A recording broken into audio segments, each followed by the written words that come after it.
بسم اللہ الرحمن الرحیم۔ ویلکم ٹو اور پروگرام آج کی خاص بات۔ آج کی خاص بات یہ ہے کہ پاکستان کا ایک ایسا لیڈر جس کا نام عمران خان ہے، جس کو بیرونی دنیا صرف اور صرف دیانتداری کی وجہ سے، اس کے سچ کی وجہ سے اور اس کی جمہوری روایات کی وجہ سے یاد کرتی ہے۔ پاکستان کے اندر اس کی اتنی قدر نہیں ہے جتنی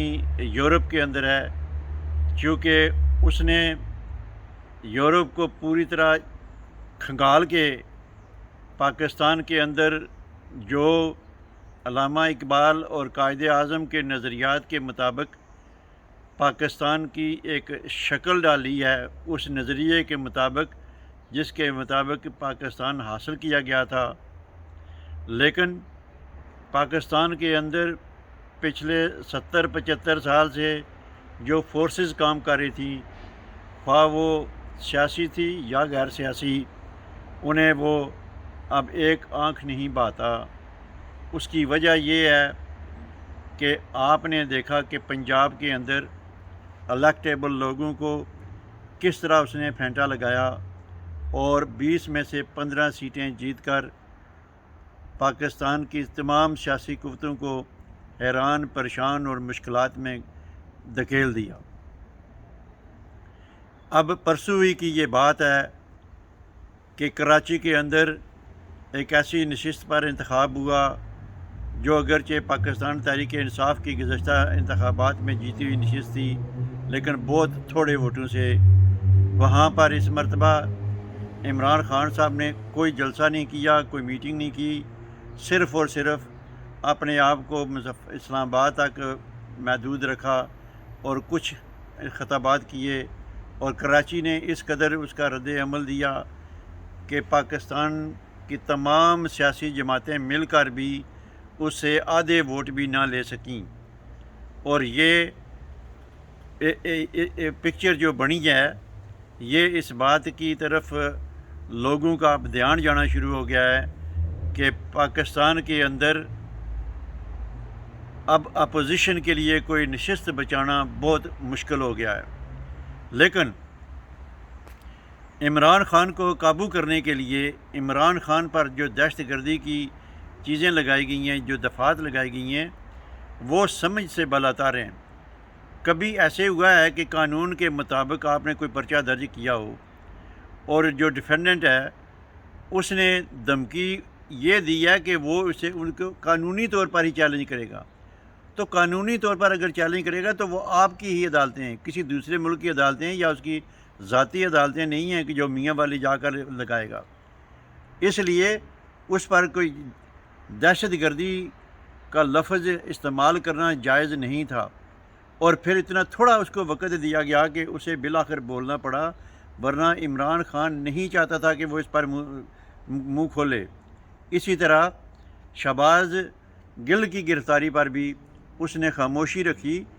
چونکہ اسے پتہ ہے کہ اس کے الفاظ کتنے قیمتی ہیں اور اس کتنی وائڈر سطح پر اس کے وہ بات پھیلتی ہے۔ اور جب یہ دہشت گردی کی اور لا قانونیت کی پاکستان کی بات ہوتی ہے تو اس کے کتنے پاکستان پر منفی اثرات ہوتے ہیں۔ عمران خان کو ان ساری چیزوں کا سیاسی لحاظ سے بہت فائدہ پہنچتا ہے، مگر وہ پریشان اس لیے ہے کہ اس سے پاکستان کا کتنا نقصان ہوتا ہے، اس کا اندازہ نہ پاکستان کے حامی اور نہ ہی مخالفین یہ جان سکتے ہیں۔ لہٰذا پاکستان کے مقتدر حلقے جو خود کو پاکستان کا بڑا وفادار کہتے ہیں، بڑا ہی جان نثار کہتے ہیں،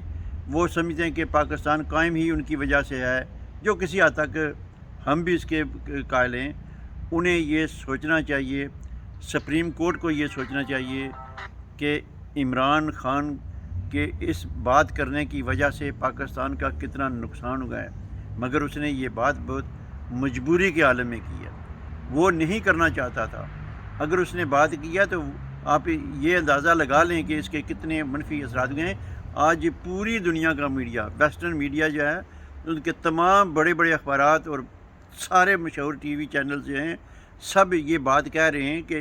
یہ کیسے ممکن ہو سکتا ہے کہ ایک ایسا عمران خان جس نے اسلام کو اور اتنا ڈیفینڈ کیا ہے کہ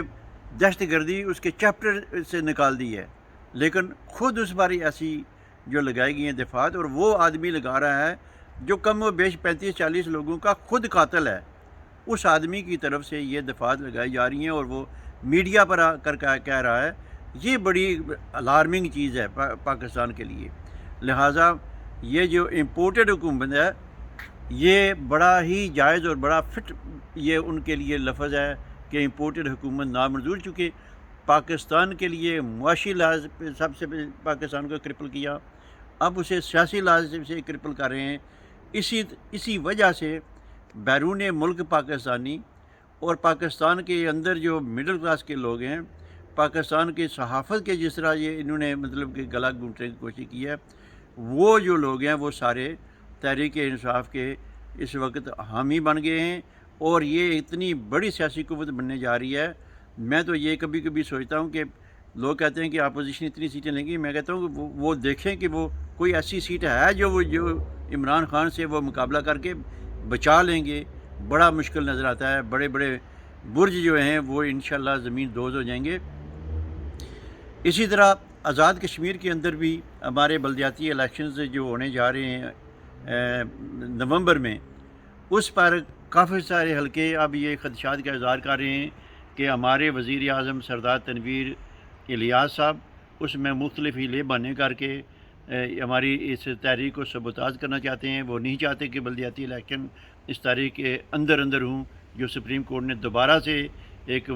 موقع دیا ہے حکومت کو، اور اگر وہ اس میں ناکام رہتے ہیں تو یقین جانیں کہ یہ پاکستان تحریک انصاف کی جو ذیلی جماعت ہے یہاں آزاد کشمیر کے اندر، اس کو بڑا دھچکا لگے گا، اور پاکستان تحریک انصاف کے پرانے کارکن بہت ہی اس گورنمنٹ سے مایوس ہیں کہ وہ بلدیاتی الیکشن کیوں نہیں کرا رہے، چونکہ بلدیاتی الیکشن کرانا بہت ہی ضروری ہے، اور یہ اتنا ضروری ہے کہ میں اس کو تھوڑا آگے لے کر کہنا چاہوں گا کہ اگر ہماری 43 یو جو ہیں، اگر اس کو اس سال صرف یہ کہہ کر الیکشن کرانے پر انہیں بحال کر رکھا جائے کہ چونکہ پچھلے 30 سال سے بلدیاتی الیکشن نہیں ہوئے تو اس دفعہ الیکشن ہو لینے دیں، پھر اگلی مرتبہ چونکہ پاکستان تحریک انصاف یا جس کی بھی حکومت ہوگی آزاد کشمیر کے اندر، وہ مناسب وقت پر اس کی دوبارہ حلقہ بندیاں کر کے اس کو مطلب پھر سے وہ بنا لیں گے، لیکن اب انہیں اس وقت مرتبہ موقع دینا چاہیے۔ اگر ایسا ممکن نہیں ہے تو ساتھ والی جو یونین کونسل ہیں ان میں سے کچھ وارڈ یا کچھ گاؤں کاٹ کر چھوٹی یونین کونسل کے ساتھ ملا کر، تاکہ ان کی تعداد بھی 10,000 سے اوپر ہو جائے، تو ایسا کرنے میں یہ معمول ثابت ہو سکتی ہے۔ لہٰذا آزاد کشمیر کے اندر نوجوانوں کو ایک بات سوچنی چاہیے کہ کوئی بھی سیاسی جماعت یا ان کا نامزد سابقہ اور موجودہ ممبر اسمبلی کسی بھی صورت آپ کو یہ حق نہیں دینا چاہتا، لہٰذا اس لیے آپ بھی ان کے قریب ترین اور ان کے نامزد امیدواروں کو کسی صورت ووٹ نہ دیں، کیونکہ اگر ان کو ووٹ دے کر اس کا مطلب یہ ہے کہ آپ ان کے ہاتھ میں دوبارہ یہ پاور دینا چاہتے ہیں کہ جو ہم نے ان سے چھین کر لی ہے، وہ آپ اپنے انگلیوں سے دوبارہ یہ اگر ان کو پاور دیں گے تو یہ بہت بڑی زیادتی ہوگی۔ لہٰذا اس لیے محتاط رہیں اور کسی صورت بھی ان کو ووٹ دیں۔ اپنا ووٹ صرف اور صرف تحریک انصاف کی طرف سے وہ لوگ جو جینونلی اس تحریک بلدیاتی انتخابات میں بڑھ چڑھ کر انہوں نے حصہ لیا ہے، اپنی حکومت کے خلاف بھی بولے ہیں، مخالفین کے خلاف بھی بولے ہیں، انہیں بے شک یہ موقع ملنا چاہیے۔ اسی کے ساتھ اجازت چاہوں گا۔ اللہ حافظ۔